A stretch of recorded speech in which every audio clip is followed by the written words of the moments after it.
Mga kababayan, meron po tayong krisis na pinagdadaanan dito sa California. But don't panic, we can each do our part in order to address this very important issue of drought. In Los Angeles, also in the whole of California, Brian Sheridan is here joining us to give us the facts and some tips on how to address this. Brian, welcome to Kababayan today. Thank you. I'm glad to be here. Very important issue. Last year was the driest calendar year on record. Only 3.6 inches of rain fell on LA. That bad, huh?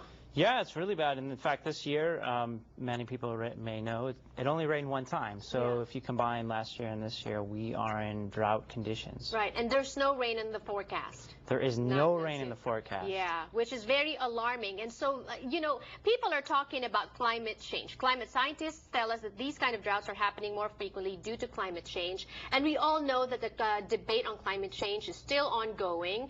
But never mind what happens to that, we have to do our part in conserving water.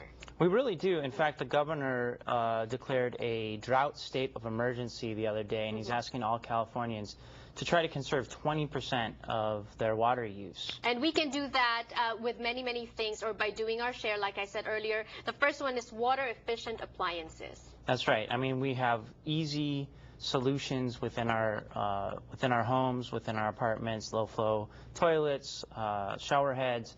I mean, these are really easy ways to save and conserve water. And with these appliances, when we buy, all we need to do is ask. That's something that should be a consideration when we go and ask if these appliances can conserve water. That's right. I mean, most Home Depot, other folks will have them readily available. They're in common use now. All right. 50 to 70% of household water is used, though, on lawns and landscaping. So we need to do something about that as well. We do. We really do. And we think at the Council for Watershed Health that is where we have the biggest opportunity. Just if you don't need any extra incentive, the Metropolitan Water District and LADWP and others have provided rebates for those who tear out their water inefficient landscapes. Right. Okay. Well, let's take a look at some other tips that you prepared for us for today's show in pictures. The first one is use water wisely. Sprinklers. Do we really need to use sprinklers every day and twice a day? I see some houses that do that, and apartment complexes too, right? Yeah, and you see it. I mean, it doesn't take a genius to know that a lot of that water is going right out into the gravel, which never grows no matter how much water we put on it. And people are doing it at noon.